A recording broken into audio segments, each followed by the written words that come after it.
Today's reading is of Two Gentlemen of Verona, from Tales from Shakespeare, by Charles and Mary Lamb, based on the play by William Shakespeare. Enjoy!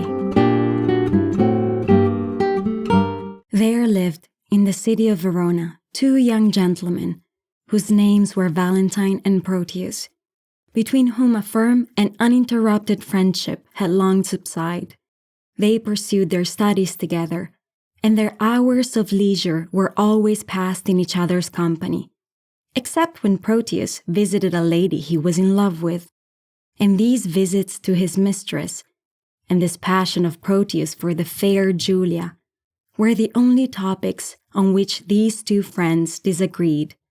For Valentine, not being himself a lover, was sometimes a little wary of bearing his friend forever talking of his Julia, and then he would laugh at Proteus, and in pleasant terms ridicule the passion of love, and declare that no such idle fancies should ever enter his head, greatly preferring, as he said, the free and happy life he led to the anxious hopes and fears of the lover Proteus.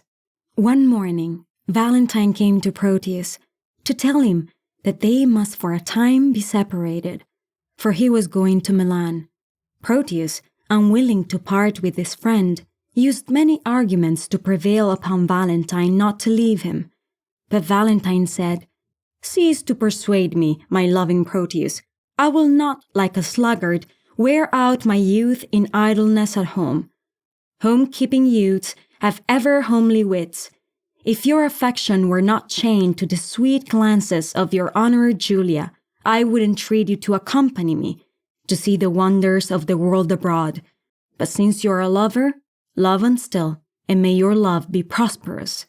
They parted, with mutual expressions of unalterable friendship. "Sweet Valentine, adieu," said Proteus.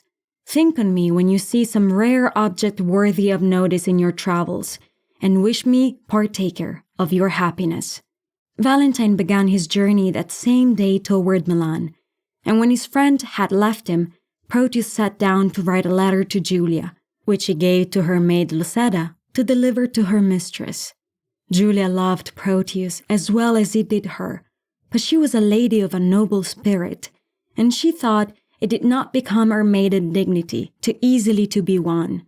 Therefore, she was affected to be insensible of his passion, and gave him much uneasiness in the prosecution of his suit. And when Lussiana offered the letter to Julia, she would not receive it, and chid her maid for taking letters from Proteus, and ordered her to leave the room. But she so much wished to see what was written in the letter that she soon called in her maid again, and when Lussiana returned, she said, "What o'clock is it?" Lussiana, who knew her mistress more desired to see the letter than to know the time of day, without answering her question again, offered the rejected letter. Julia, angry that her maid should thus take the liberty of seeming to know what she really wanted, tore the letter in pieces and threw it on the floor, ordering her maid once more out of the room. As Lussiana was retiring, she stopped to pick up the fragments of the torn letter, but Julia, who meant not to part with them, said in pretended anger, "Go, get you gone, and let the papers lie. You would be fingering them to anger me." Julia then began to piece together as well as she could the torn fragments. She first made out the words, "Love wounded Proteus," and lamenting over these and such like loving words, or she said wounded, the expression "love wounded Proteus" giving her that idea. She talked to these kind words, telling them she would lodge them in her bosom as in a bed, till their wounds were healed, and that she would kiss each several piece to make amends. In this manner she went on talking, with a pretty ladylike childishness, till finding herself unable to make out the whole, and vexed at her own ingratitude, in destroying such sweet and loving words, as she called them, she wrote a much kinder letter to Proteus than she had ever done before. Proteus was greatly delighted at receiving this favorable answer to his letter, and while he was reading it, he exclaimed, "Sweet love, Sweet lines, sweet life! In the midst of his raptures, he was interrupted by his father. "How now?" said the old gentleman. "What letter are you reading there?" "My lord," replied Proteus, "it is a letter from my friend Valentine at Milan." "Lend me the letter," said his father. "Let me see what news." "There is no news, my lord," said Proteus, greatly alarmed, "but that he writes how well beloved he is of the Duke of Milan, who daily graces him with favors, and how he wishes me with him, the partner of his fortune." "And how stand you affected to his wish?" asked the father. "As one relying on your lordship's will, and not depending on his friendly wish," said Proteus. Now, it had happened that Proteus' father had just been talking with a friend on this very subject. His friend had said he wondered his lordship suffered his son to spend his youth at home, while most men were sending their sons to seek fortune abroad. "Some," said he, "to the wars, to try their fortunes there, and some to discover islands far away, and some to study in foreign universities. And there is his companion Valentine. He is gone to the Duke of Milan's court. Your son is fit for any of these things, and it will be a great disadvantage to him in his riper age not to have traveled in his youth." Proteus' father thought the advice of his friend was very good, and upon Proteus telling him that Valentine wished him with him, the partner of his fortune, he at once determined to send his son to Milan, and without giving Proteus any reason for this sudden resolution, it being the usual habit of this old gentleman to command his son, not to reason with him, he said, "My will is the same as Valentine's wish." And seeing his son look astonished, he added, "Look not amazed that I so suddenly resolve you shall spend some time in the Dukes of Milan's court, for what I will, and there is an end. Tomorrow, be in readiness to go. Make no excuses." Proteus knew it was of no use to make objections to his father, who never suffered him to dispute his will, and he blamed himself for telling his father an untruth about Julia's letter, which had brought upon him the sad necessity of leaving her. Now that Julia found she was going to lose Proteus for so long a time, she no longer pretended indifference, and they bade each other a mournful farewell, with many vows of love and constancy. Proteus and Julia exchanged rings, which they both promised to keep forever, in remembrance of each other, and thus, taking a sorrowful leave, Proteus set out on his journey to Milan, the abode of his friend Valentine. Valentine was, in reality, what Proteus had feigned to his father, in high favor with the Duke of Milan, and another event had happened to him, of which Proteus did not even dream, for Valentine had given up the freedom of which he used so much to boast, and was become as passionate a lover as Proteus. She who had wrought this wondrous change in Valentine was the Lady Silvia, daughter of the Duke of Milan, and she also loved him. But they concealed their love from the Duke, because although he showed much kindness for Valentine and invited him every day to his palace, he designed to marry his daughter to a young courtier whose name was Thurio. Silvia despised this Thurio, for he had none of the fine sense and excellent qualities of Valentine. These two rivals, Thurio and Valentine, were one day on a visit to Silvia, and Valentine was entertaining Silvia by turning everything Thurio said into ridicule. When the Duke himself entered the room and told Valentine the welcome news of his friend Proteus' arrival, Valentine said, "If I had wished a thing, it would have been to have seen him here." And then he highly praised Proteus to the Duke, saying, "My lord, though I have been a truant of my time, yet hath my friend made use and fair advantage of his days, and is complete in person and in mind, in all good grace to grace a gentleman." "Welcome him, then, according to his worth," said the Duke. They were here interrupted by the entrance of Proteus, and Valentine introduced him to Silvia, saying, Sweet lady, entertain him to be my fellow servant to your ladyship." When Valentine and Proteus had ended their visit and were alone together, Valentine said, "Now tell me how all does from whence you came. How does your lady, and how thrives your love?" Proteus replied, "My tales of love used to weary you. I know you joy not in a love discourse." "Aye, Proteus," returned Valentine, "but that life is altered now. I have done penance for condemning love. O gentle Proteus, love is a mighty lord, and hath so humbled me that I confess there is no woe like his correction, nor no such joy on earth as in his service. I now like no discourse, except it be of love, and sleep upon the very name of love." This acknowledgment of the change which love had made in the disposition of Valentine was a great triumph to his friend Proteus. But friend, Proteus must be called no longer, for the same all-powerful deity love of whom they were speaking, yet even while they were talking of the change he had made in Valentine, was working in the heart of Proteus, and he, what till this time, being a pattern of true love and perfect friendship, was now in one short interview with Sylvia become a false friend and a faithless lover.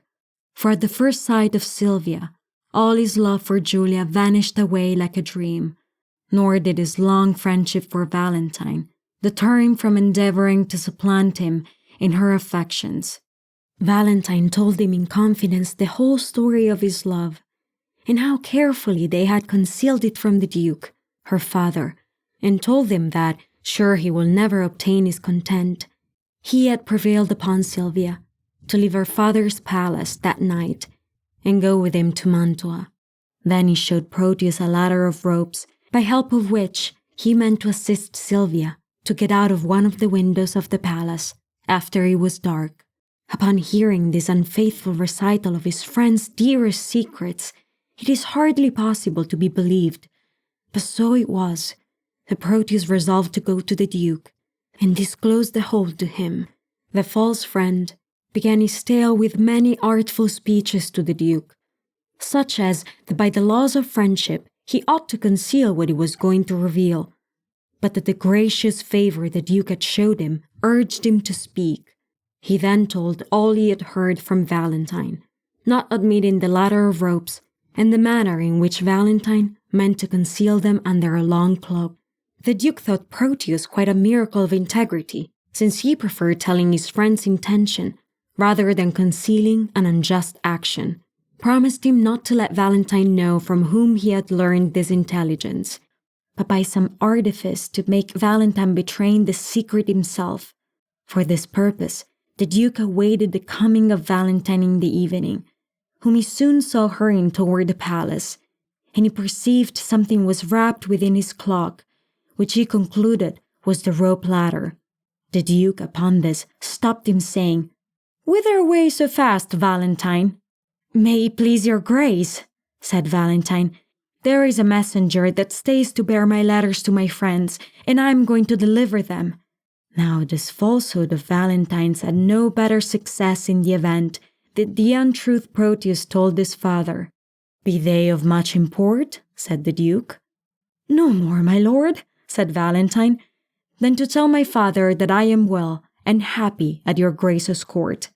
"Nay, then," said the Duke, "no matter. Stay with me a while. I wish your counsel about some affairs that concern me nearly." He then told Valentine an artful story, as a prelude to draw his secret from him, saying that Valentine knew he wished to match his daughter with Thurio, but that she was stubborn and disobedient to his commands. "Neither regarding," said he, "that she is my child, not fearing me as if I were her father. And I may say to thee this pride of hers has drawn my love from her. I now am resolved to take a wife, and turn her out to whoever will take her in. Let her beauty be her wedding dower. For me and my possessions she esteems not." Valentine, wondering where all this would end, answered, "And what would your grace have me to do with all this?" "Why," said the Duke, The lady I would wish to marry is nice and coy, and does not much esteem my aged eloquence. The fashion of courtship is much changed since I was young. Now I would willingly have you to be my tutor, to instruct me how I am to woo." Valentine gave him a general idea of the modes of courtship then practiced by young men when they wish to win a fair lady's love, such as presents and frequent visits.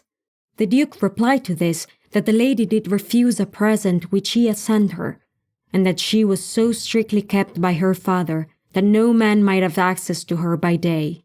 "Why then," said Valentine, "you must visit her by night." "But at night," said the artful Duke, "her doors are fast locked." Valentine then unfortunately proposed that the Duke should get into the lady's chamber at night by means of a ladder of ropes, saying he would procure him one fitting for that purpose, and in conclusion advised him to conceal this ladder of ropes under such a cloak as that which he now wore.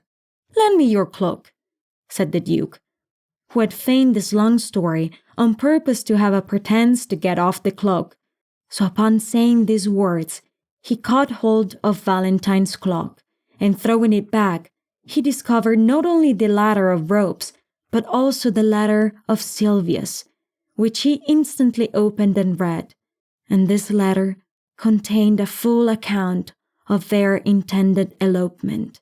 The Duke, after upbraiding Valentine for his ingratitude, in thus returning the favor he had shown him by endeavoring to steal away his daughter, banished him from the court and city of Milan forever, and Valentine was forced to depart that night without even seeing Silvia. While Proteus at Milan was thus enduring Valentine, Julia at Verona was regretting the absence of Proteus, and her regard for him so far overcame her sense of propriety that she resolved to leave Verona and seek her lover at Milan. And to secure herself from danger on the road, she dressed her maiden Lussiana and herself in men's clothes, and arrived at Milan soon after Valentine was banished from that city through the treachery of Proteus. Julia entered Milan about noon, and she took up her abode at an inn, her thoughts being all on her dear Proteus. She entered into conversation with the innkeeper, thinking by that means to learn some news of Proteus. The host was greatly pleased that this handsome young gentleman, as he took her to be, who from his appearance he concluded was of high rank, spoke so familiarly to him, and being a good-natured man, he was sorry to see him look so melancholy, and to amuse his young guest, he offered to take him to hear some fine music, with which, he said, a gentleman that evening was going to serenade his mistress. The reason Julia looked so very melancholy was that she did not well know what Proteus would think of the imprudent step she had taken, for she knew he had loved her for her noble maiden pride and dignity of character, and she feared she should lower herself in his esteem, and this is what made her wear a sad and thoughtful countenance. She gladly accepted the offer of the host to go with him and hear the music, for she secretly hoped she might meet Proteus by the way. But when she came to the palace whither the host conducted, a very different effect was produced to what the kind host intended, for there, to her heart's sorrow, she beheld her lover, the inconstant Proteus, serenading the lady Silvia with music, and addressing discourse of love and admiration to her, and Julia overheard Silvia from a window talk with Proteus, and reproach him for forsaking his own true lady, and for his ingratitude to his friend Valentine. And then Silvia left the window, not choosing to listen to his music and his fine speeches, for she was a faithful lady to her banished Valentine, and abhorred the ungenerous conduct of his false friend Proteus. Though Julia was in despair at what she had just witnessed, she did still love the truant Proteus, and hearing that he had lately parted with a servant, she contrived, with the assistance of her host, the friendly innkeeper, to hire herself to Proteus as a page, and Proteus knew not she was Julia. And he sent her with letters and presents to her rival, Sylvia, and he even sent by her the very ring she gave him as a parting gift at Verona. When she went to that lady with the ring, she was most glad to find that Sylvia utterly rejected the suit of Proteus, and Julia, or the page Sebastian, as she was called, entered into conversation with Sylvia about Proteus' first love, the forsaken Lady Julia. She, putting in, as one may say, a good word for herself, said she knew Julia, as well she might, being herself the Julia of whom she spoke, telling how fondly Julia loved her master, Proteus, and how his unkind neglect would grieve her. Then went on, Julia is about my height, and of my complexion, the color of her eyes and hair the same as mine, and indeed, Julia looked a most beautiful youth in her boy's attire. Sylvia was moved to pity this lovely lady, who was so sadly forsaken by the man she loved, and when Julia offered the ring which Proteus sent, refused it, saying, "The more shame for him that he sends me that ring. I will not take it, for I have often heard him say his Julia gave it to him. I love thee, gentle youth, for pitying her, poor lady. Here is a purse. I give it to you for Julia's sake." These comfortable words, coming from her kind rival's tongue, cheered the drooping heart of the disguised lady. But to return to the banished Valentine, being unwilling to return home to his father, a disgraced and banished man, as he was wandering over a lonely forest not far from Milan, where he had left his heart's dear treasure, the Lady Sylvia, he was set upon by robbers, who demanded his money. Valentine told them he was a man crossed by adversity, that he was going into banishment, and that he had no money, the clothes he had on being all his riches. The robbers, hearing that he was a distressed man, and being struck with his noble air and manly behavior, told him they would put themselves under his command, but that if he refused to accept their offer, they would kill him. Valentine, who cared little what became of himself, said he would consent to live with them and be their captain, provided they did not outrage on women or poor passengers. Thus the noble Valentine became like Robin Hood, of whom we read in ballads, a captain of robbers, and in this situation he was found by Sylvia. And in this manner it came to pass. Sylvia, to avoid a marriage with Thurio, whom her father insisted upon her no longer refusing, came at last to the resolution of following Valentine to Mantua, at which place she had heard her lover had taken refuge. But in this account she was misinformed, for he still lived in the forest among robbers, hearing the name of their captain, but taking no part in their depredations, and using the authority which they had imposed upon him in no other way than to compel them to show compassion to the travelers they robbed. Sylvia contrived to effect her escape from her father's palace in company with a worthy old gentleman whose name was Eglamour, whom she took along with her for protection on the road. She had to pass through the forest, where Valentine and the banditti dwelt, and one of these robbers seized on Sylvia, and would also have taken Eglamour, but he escaped. The robber who had taken Sylvia, seeing the terror she was in, bade her not to be alarmed, for he was only going to carry her to a cave where his captain lived, and that she need not to be afraid, for their captain had an honorable mind, and always showed humanity to women. Sylvia found little comfort in hearing she was going to be carried as a prisoner before the captain of a lawless banditti. "Oh, Valentine," she cried, "this I endure for thee." But as the robber was conveying her to the cave of his captain, he was stopped by Proteus, who, still attended by Julia in the disguise of a page, having heard of the flight of Sylvia, had traced her steps in the forest. Proteus now rescued her from the hands of the robber, but scarce had she time to thank him for the service he had done her before he began to distress her afresh with his love suit, and while he was rudely pressing her to consent to marry him, and his page, the forlorn Julia, was standing beside him in great anxiety of mind, fearing the great service which Proteus had just done to Sylvia should win her to show him some favor. They were all strangely surprised with the sudden appearance of Valentine, who, having heard his robbers had taken a lady prisoner, came to console and relieve her. Proteus was courting Sylvia, and he was so much ashamed of being caught by his friend that he was all at once seized with penitence and remorse, and he expressed such a lively sorrow for the injuries he had done to Valentine, that Valentine, whose nature was noble and generous, even to a romantic degree, not only forgave and restored him to his former place in his friendship, but in a sudden flight of heroism, he said, "I freely do forgive you, and all the interest I have in Sylvia, I give it up to you."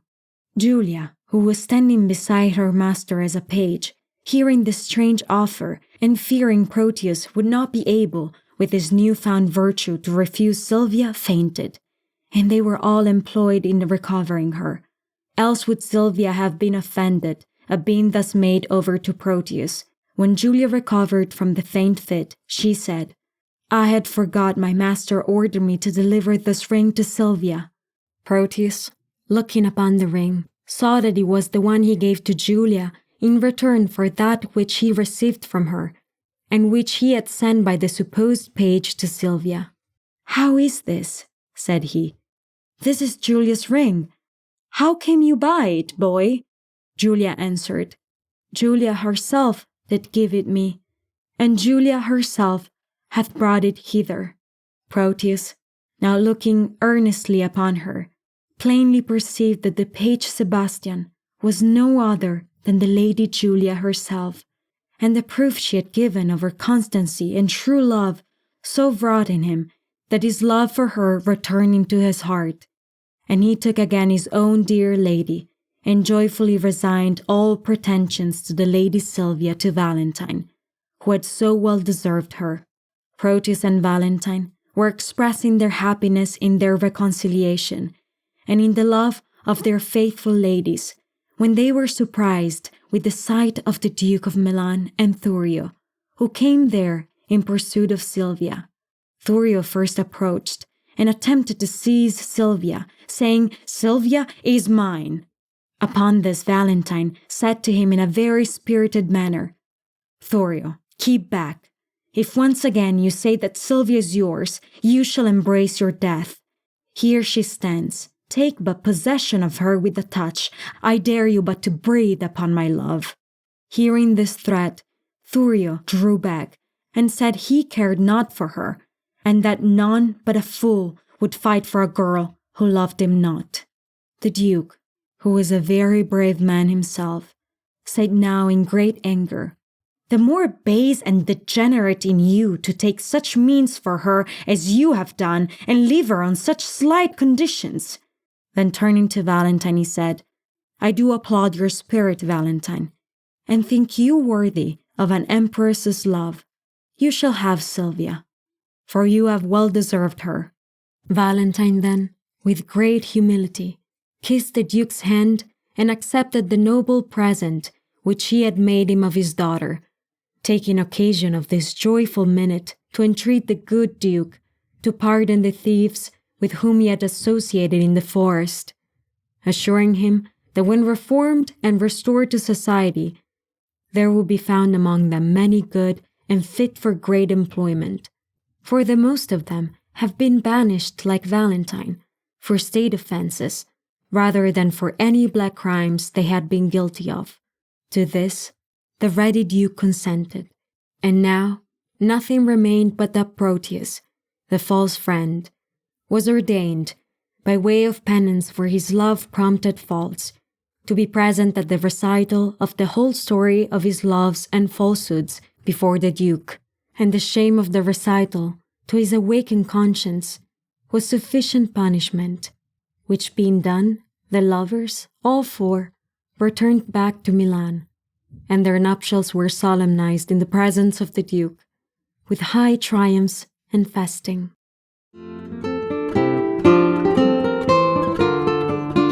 Thank you for listening. That was Two Gentlemen of Verona, from Tales from Shakespeare, by Charles and Mary Lamb. based on the play by William Shakespeare. Read by Lussiana Parente, as part of Blind Cupid Shakespeare Company in association with Quarantine Kids.